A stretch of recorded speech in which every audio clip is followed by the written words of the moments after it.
Hello दोस्तों, आप लोगों के समक्ष आज एक नए विषय के साथ विवाह रेखा के संबंध में आप लोगों के समक्ष अपने विचार प्रस्तुत करना चाहता हूँ। हस्तरेखा विज्ञान एक ज्योतिष की तरह ही है, ये भी एक विज्ञान है और उसमें विश्वास करना ना करना ये आप लोगों की इच्छा पर निर्भर करता है। ये वीडियो उन्हीं लोगों के लिए है जो कि हस्तरेखा पे विश्वास करते हैं। ईश्वर ने व्यक्ति के हाथ में उसका भविष्य काफ़ी कुछ हद तक लिखा है। कुछ भाग्य जन्म लेके आदमी पैदा होता है और कुछ कर्मों के द्वारा दिन पूरे जीवन भर रेखाओं का निर्माण होता है। वो मनुष्य के कर्मों का परिणाम है। लेकिन कुछ रेखाएं ऐसी हैं कि जो हूबहू जो है हस्तरेखा पर अंकित होती हैं और उनको पढ़ करके काफ़ी कुछ हद तक व्यक्ति का भविष्य बताया जा सकता है। तो आज शादी एक ऐसा बंधन है जिसमें जो है अधिकांश सनातन हिंदू धर्म में मान्यता है कि विवाह एक पवित्र संस्कार है। लेकिन ये है कि विवाह होने के बाद कुछ लोगों का वैवाहिक जीवन सफल होता है, कुछ लोगों के वैवाहिक जीवन में बाधा आ जाती है, कुछ लोगों का विवाह ही नहीं होता या कुछ लोगों का बड़ा विलम्ब से होता है। तो आइए इसके बारे में हम देखते हैं कि हस्तरेखा विज्ञान इस विषय में क्या कहता है। हालांकि ये नियम जो है सभी पर सर्वत्र लागू नहीं होते। विवाह की केवल एक रेखा देख करके और संपूर्ण निर्णय करना संभव नहीं होता। फिर भी एक सामान्य सी जानकारी मैं आप लोगों के समक्ष साझा कर रहा हूँ। तो पहली बात ये है, विशेष ध्यान देने योग्य बात ये देखिए, ये हथेली है, इसमें ये बुध पर्वत है। कनिष्ठा उंगली इसे कहा जाता है, सबसे छोटी उंगली हाथ की होती है। इसी के नीचे ये बुध पर्वत है। अब बुध पर्वत के नीचे एक ये जो ये रेखा बनी हुई है इसको हार्ट लाइन कहते हैं, हृदय रेखा कहा जाता है। अब ये विवाह रेखा बुध पर जो है अगर पर्याप्त रूप से ऐसे बनी हुई है, अंकित है, तो ये विवाह की रेखा बताती है कि उस व्यक्ति का विवाह होगा या नहीं होगा। अब विवाह रेखा जो है कनिष्ठा अंगुली की, ये कनिष्ठा अंगुली है, इसके नीचे इसी बुध पर्वत पर यहाँ बाहर से अंदर की तरफ ही आती है। ऐसे दोस्तों बाहर से अंदर की तरफ अंकित होती। तो ये बुध पर्वत पर विवाह रेखा स्पष्ट रूप से अंकित होती है। कभी कभी जो है इसके विवाह रेखा पे कभी बुध पर्वत पे 2 या 3 रेखाएं छोटी बड़ी दिखाई देती हैं। तो जो इस पर्वत पर यदि छोटी और बड़ी 2 या 2 से ज़्यादा रेखाएं अगर आपको दिखाई देती हैं, तो जो सबसे बड़ी रेखा होगी वही विवाह को दर्शाती है। अन्य छोटी रेखाएं विवाह के इरादे से संबंधित हैं या ऐसे संबंध हैं जो विवाह में परिणित नहीं होते, केवल ना संबंध बने रहते हैं लेकिन वो विवाह पति पत्नी का दर्जा उसमें नहीं मिलता है। इन सबसे बड़ी जो रेखा है वो विवाह के संबंध को बताती है।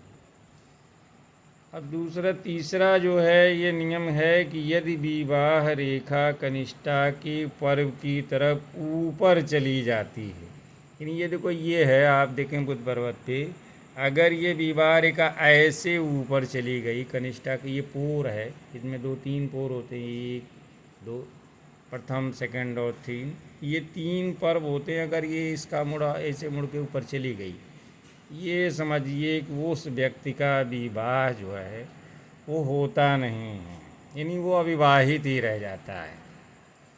और चौथी बात अब आप आते हैं, अब ये विवाह रेखा ऊपर गई, विवाह नहीं होता। और यदि मस्तिष्क ये जो ये रेखा है ये बुध पर्वत के नीचे एक मस्तिष्क रेखा मैंने नहीं बनाया है, ये मस्तिष्क रेखा भी यहीं से चलती है, कभी किसी छोटी रहती कभी बड़ी रहती है। अगर ये इसी के नीचे, बुध पर्वत के नीचे हृदय रेखा मस्तिष्क रेखा मुड़ जाती है यहाँ, तो व्यक्ति अविवाहित रह जाता है। दोस्तों, अब ये तीसरी स्थिति आती है कि यदि विवाह रेखा ऐसे हो बाहर की तरफ, ऐसे जा रही बुध पर्वत पे, ऐसी स्थितियों में यदि विवाह रेखा, इसको दो मुही कहते हैं, दो लाइनें हैं ना यहाँ ऐसे, अब आगे आदमी सीधी हो जा रही है बुध पर्वत पे। यदि विवाह रेखा दो मुखी है और आगे चल कर के एक सीधी रेखा में बदल जाती है, इससे क्या पता चलता है? इससे ये पता चलता है कि पहले पति पत्नी के विचारों में मतभेद रहता है, यानी वैचारिक मतभेद रहता है, लेकिन समय बीतने के साथ रिश्ते सुधर जाते हैं।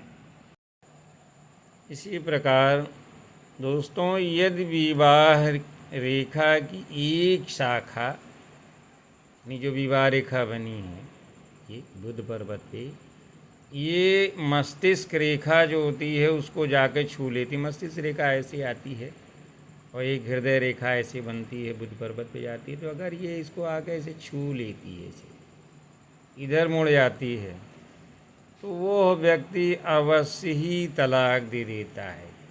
निश्चित रूप से उसका वैवाहिक जो है बंधन लास्ट में तलाक में बदल जाएगा। अब अगले बात देखते हैं विवाह रेखा के संबंध में। यदि विवाह रेखा शुरू में एक सीधी रेखा के रूप में है, जैसा मैंने अभी बताया था दोस्तों कि अगर बाहर है द्विजीवी अंदर जाती है, इसकी विपरीत उल्टी स्थिति है कि अगर इस तरह की स्थितियाँ पहले हैं ऐसे सीधा, बाद में ऐसे हो जाता है बुध पर्वत पे, यानी पहले सीधी बाहर से चली, बुध पर्वत अंकित है विवाह रेखा, बाद में दो रेखाओं में कन्वर्ट हो जाता है। तो यदि विवाह रेखा शुरू में एक सीधी रेखा के रूप में है और आगे चलकर द्विजीवी हो जाती है, देखिए दो जीवी हो गई है, तो समझ लें कि शादी के कुछ दिन बाद पति पत्नी के विचार नहीं मिलेंगे। इसका सीधा सा मतलब यही है कि वैवाहिक जीवन उनका सुखद नहीं रह जाएगा। अब दोस्तों, समस्या ये आती है कि लोग उस बात के उत्सुक रहते हैं कि हमारा विवाह कब होगा, ज्योतिषी के पास इसी बार दौड़ दौड़ के जाते हैं। आजकल तो एक तो कंपटीशन की तैयारी कर रहे हैं, शादियां होती नहीं हैं, और कभी कभी आदमी प्रयास करके भी शादी करना चाहता है तो शादी मिलती नहीं, रिश्ते नहीं बन पाते। तो ऐसी स्थिति में आप स्वयं भी अपने हाथ पर हथेलियों को सामने रख कर के बुध पर्वत पर जो रेखाएं बनी हैं, जैसा मैंने आपको बताया, आप स्वयं देख के एक निष्कर्ष निकाल सकते हैं कि किस उम्र में आपका विवाह हो सकता है। ज्योतिष में हो सकता का प्रयोग ज़्यादा किया जाता है, क्योंकि ज्योतिष भी एक गणना पे आधारित है। अधकचरे ज्ञान से बाज़ार में लोग दुकान खोल के बैठ जाते हैं, उनका उद्देश्य धन कमाना होता है, तो इस तरह से बिना अधूरे अध्ययन से आपको बताते हैं, अब आप निराश भी होते हैं। तो इसलिए आपके लाभ के लिए मैं स्वयं आप अपने ही देखें, इसमें मेरा आशय यही है कि हमारे जो श्रोतागण हैं स्वयं ही अपने हाथों का निरीक्षण करें, इधर उधर भटक के अपनी लाइफ न बर्बाद करें। दोस्तों, इस संबंध में नियम ये है कि किसी व्यक्ति का विवाह किस उम्र में होगा। तो पहला नियम ये देखें, यदि विवाह रेखा हृदय रेखा के पास है, हार्ट लाइन आप देखेंगे जैसा मैंने बताया कि उसमें जो है हृदय रेखा के पास रहेगा, तो 15 या 16 वर्ष यानी वयस्कता की उम्र से पहले उसका विवाह हो जाने की पूर्ण संभावना होती है। और दूसरा नियम ये है कि यदि विवाह रेखा पर्वत के मध्य में स्थित है तो विवाह 28 या 30 वर्ष की उम्र में होने की संभावना बनती है।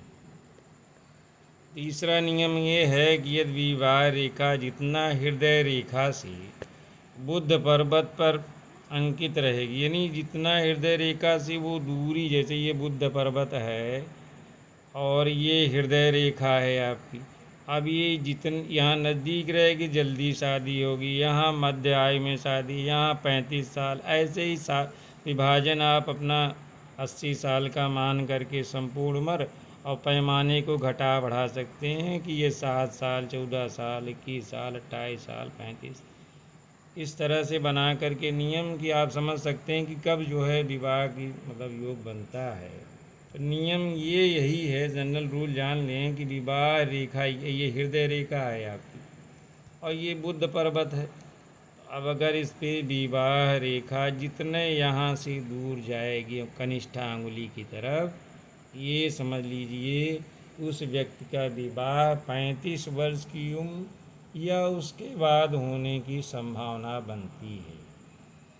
तो धन्यवाद, आज बस इतना ही। अगर मेरा ये वीडियो अच्छा लगता है दोस्तों तो लाइक करें, कमेंट करें, धन्यवाद करें, और आगे भी ऐसे ही अगर इस विषय रुचिकर लगा है, अब आप लोग चाहते हैं तो भविष्य में मैं ऐसे वीडियो बनाकर आप लोगों के समक्ष प्रस्तुत करता रहूँगा। धन्यवाद।